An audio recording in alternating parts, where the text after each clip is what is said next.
Welcome back, ladies and gentlemen. I'm Marcus Aurelius, and this is Dominions 4. 6 long months have passed since last we met. And of course by this, I mean in-game. Like I've been saying for the past few videos, I wanted to play a couple turns off-camera in order to take care of some of the necessary but not quite exciting stuff, like commanding each and every single mage to cast certain spells or forge certain items, moving troops from one end of my empire to the other, setting up battle formations, things that are very interesting but take a lot of time. And I certainly don't think you would want to sit and watch 4 straight videos of me just doing that. So instead, you're going to get one video of me explaining all that's happened. Now first, let me say that nothing political has changed. I've very much avoided taking new lands, and I've held the enemy off from taking lands of mine. So the borders that you remember are still very much still there. Right after we left last time, I achieved a very important milestone, construction level 6 in research. This was huge. I consider it to be the gold standard of research, and for this nation especially, it opened up a whole ton of items that have done a lot of good things for me and boosted my mages in ways that make them much more powerful. The first thing I want to note is that I researched what are called owl quills. These, any air mage can cast. They cost 5 air gems, and they give whichever mage you give them to a research bonus of 6. So basically they almost double the research capacity of my Salmes. I have been busting them out from every Enkidu I can find in order to increase my research, and my research has become quite monstrous in just the past 5 turns. I am now up to 805 research points. Aside from Construction 6, I've made it to Conjuration 6 to add some new summonable creatures to my armies, and I'm now currently working on Enchantment, where I intend to go to level 7 for a spell. Actually, my intention was to go to level 6, and it appears I am already there. I am not even keeping good track of what I'm doing here. The spell I was looking for is this spell right here, Gift of Health. 50 nature gems, it's a global enchantment, so it'll be the first one of those that you see, and what it does, as you can read here, is it grants excellent health to all loyal subjects inside the god's dominions. Creatures inside my dominion, my soldiers that is, will receive extra hit points, will grow old more slowly, and will heal permanent afflictions. Now that is important because Ursula has some permanent afflictions that I would very much like to be healed. So what should I do in research now that I am at level 6 enchantment somehow without noticing? Well, I could certainly continue in evocation, which is mostly battlefield magic. Not a lot though that my national mages can use. 7 perhaps. Ice Strike for my water mages, Storm of Thorns for my shaman. Yeah, perhaps, but I'm not convinced. Conjuration?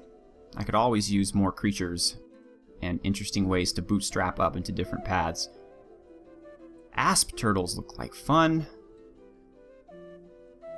I'm going to go with Conjuration, at least to level 7, which will be 2.5 turns or so.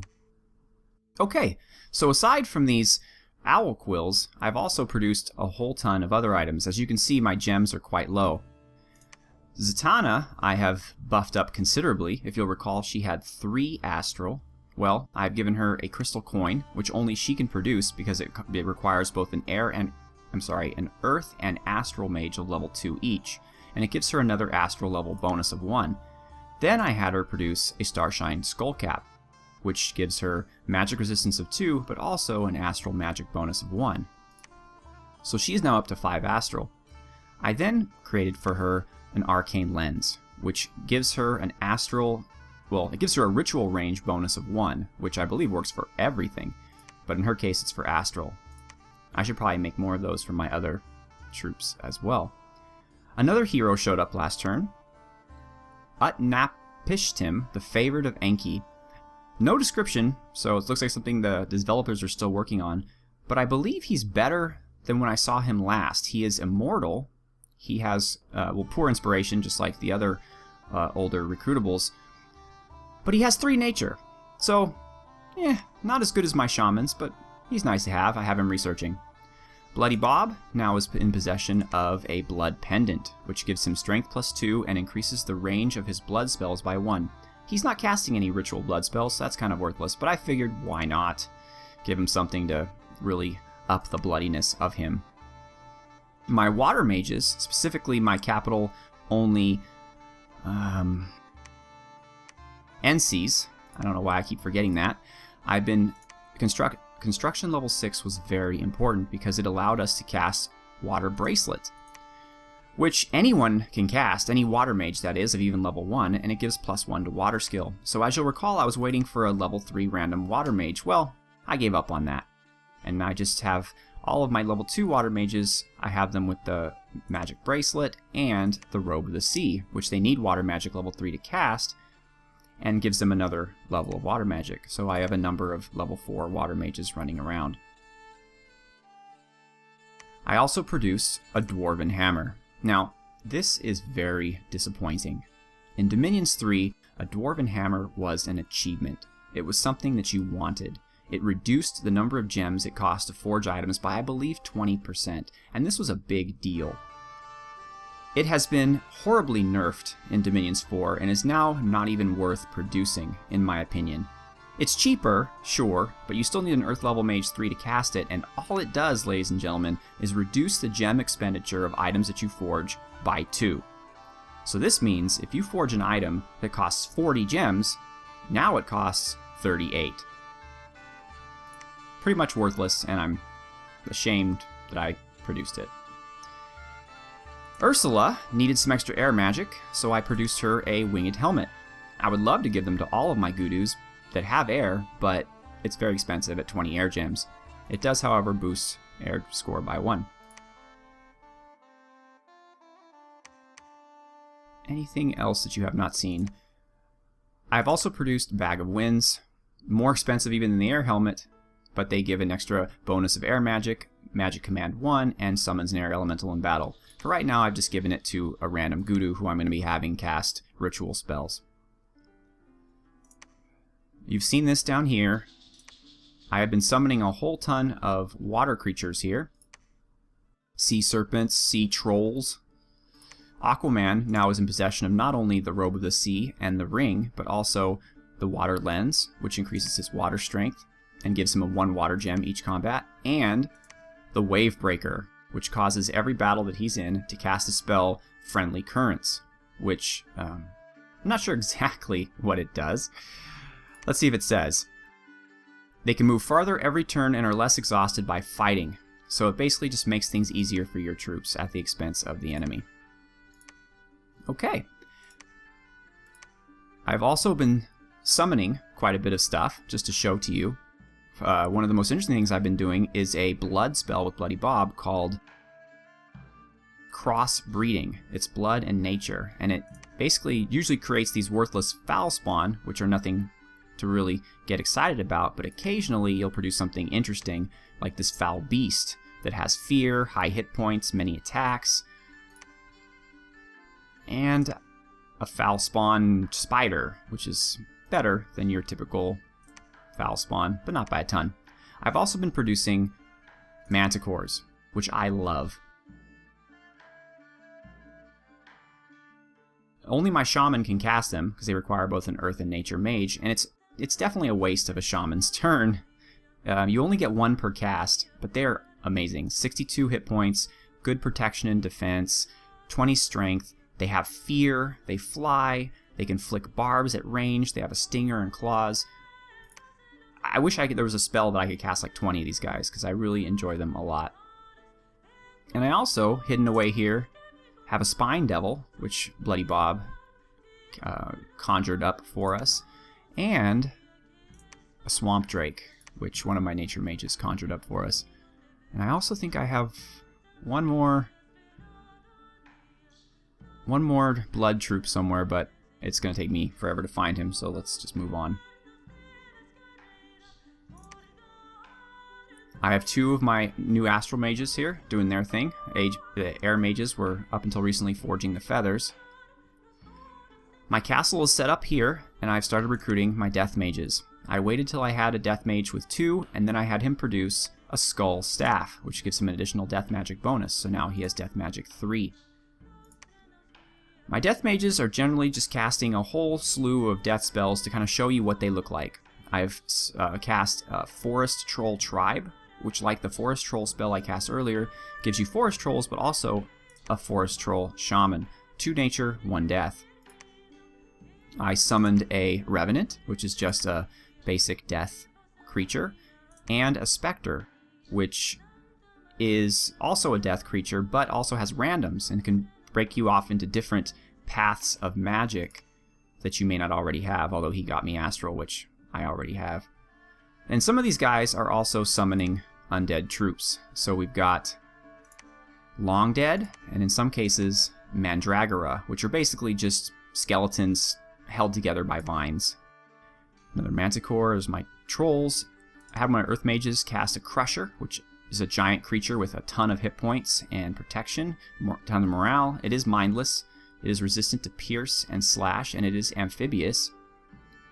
Doesn't have great defense or attack, but it's a giant stone creature.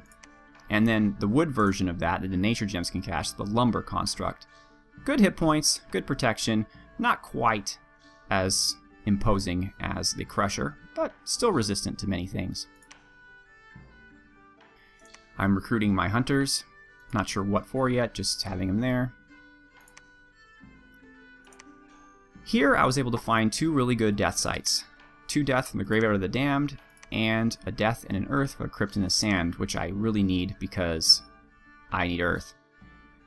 I wish there was a castle built here, because we have 3 separate air sites, Quicksand, which gives us earth, and a Garden of Frozen Flowers, which gives us water. But one of these, the Mirror Wall Palace, is special because it allows us to recruit a sorceress and gives us 3 air gems. So I would not want to lose this province at all. I'm not quite set up yet to recruit a sorceress, but she is basically a 2 air, 2 astral, and a 20% chance of air, water, astral, or death. So if you were in a nation that didn't have any access to air or astral and you found these, it would make a big deal. Jay Lee still has not become the prophet. Another reason why I'm glad you weren't watching the past few turns is because either the game glitched or I messed something up horribly and named a random commander my prophet, which of course was no good because I have 3 holy all over the place. That doesn't do anything for me. So I sent him headfirst into the enemy and allowed him to die honorably so that eventually Jay Lee could be named the prophet. To make up for it though, I have given her a ton of accoutrements. She has now a Crown of Command so that she can lead more troops and inspires more. She already had the Robe of Shadows to make her ethereal, but that lowered her protection quite a bit. So I gave her Boots of Stone, which is another Construction 6 item, and that gives her Mountain Survival and increases her protection back up to a reasonable 16. I also gave her the Enormous Cauldron of Broth because this army is so large, it needs to bring its own supply, or it will simply starve. And I let her have Ursula's Dancing Shield, since Ursula is now going to be researching and casting spells and forging items, and she will not be seeing the battlefield. I've also given random items out to my other friends here. Robe of Shadows on Warlock Magnus. Ninsuna's got a bow of a Thunder Bow, which shoots lightning bolts. Green Dragon Scale Mail, just medium skill armor. I just threw it on him because it was cheap to produce. And another Enormous Cauldron of Broth. Chow Gamer has the Robe of Shadows. Tom Hallier has the Summer Sword, as we already knew. The Crown of Command. Well, basically, I've already shown you what he has. Nothing new on there. Gus has the Bottle of Living Water. This is just another Construction 6 item, which allows people in battle to summon a water elemental. Just add some extra troops in battle. Fun to have. Bennett Crack received Ursula's Mistletoe Garland, which gives him poison resistance and luck. Ariogenes also received a Bottle of Living Water. And this is my main army here. You'll see in the setup, I have them all in a big line, a double line actually, led by Tom Hallier. I wanted the double line to be led by Jay Lee because her morale boost is much higher. But you see, she can only really lead one group. If I were to split this up into multiple groups, their morale would take a hit, and I'm not going to leave Jaylee without Guardians. So Tom is having to suffer here without Guardians. He's the main commander at 1+1 morale, and then Jaylee is commanding this big clump of guys who are protecting her, as well as Tom, as well as Enil, as well as all the other mages, and they're set to guard commander. Enil is leading our special forces. They are to each side, up here and here. They are to hold and attack the rear, and they are my sacred troops. Jaylee had requested in the YouTube messages to see a bit more blessed troops in the action with them, so as she casts Divine Blessing, they will receive the bless and will attack. I'm hoping to keep them alive by having them on the sides. They will come in and avoid the arrows. I still have my spies running around looking at here. I've been casting a lot of what I call jerk spells. Now, a jerk spell is something that you cast remotely that harms a province. For example, my friend here, where is he? Is it you, Enkidu? Or was it Abzu? I think it's Abzu. Has a spell made just for him. Yep, that's him, called Blight. Blight costs 5 Earth Gems, and it unleashes a blight upon a distant province. 5% of the population dies, which lowers income. Unrest increases, which lowers income, and it costs them 80 pounds of gold to fix. Now that's basically 80 gold. So it's a fun little spell to cast. I have 24 Earth Gems. Just cast it right on Arco. Boom. Their capital. Let's hit you with some unrest, some income loss, and some units dying. That's good times. Another one that we have that's a lot of fun is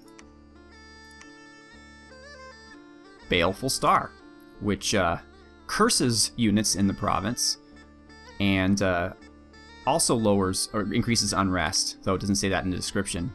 It requires 7 Astral Pearls, and it's a lot of fun to cast as well. So as you can see, quite a bit has changed. We have this large army here who is going to be making a beeline straight for the capital. I don't want to screw around. But I am going to wait until Jaylee can become the prophet. Now down here was where probably the most happened while I was gone, and some of it I really wish you could have seen. This castle fell under siege, and Batman came all the way around and rescued them. And it was a pretty cool battle. Probably of that past 6 turns, that's the one thing I would have wanted you to see. But this group is incredibly well set up. You might have recalled in a previous episode I spoke about casting a spell called Storm. Well, I was wrong. To cast Storm, it takes 4 air magic and a gem. And so even with boosters, none of my guys were able to do that. But I found something better. Ursula was able to forge an item, again at Construction 6, called the Staff of Storms. This allows the person who is wielding it to cast lightning bolts, but it also, at the start of the battle, casts the Storm spell.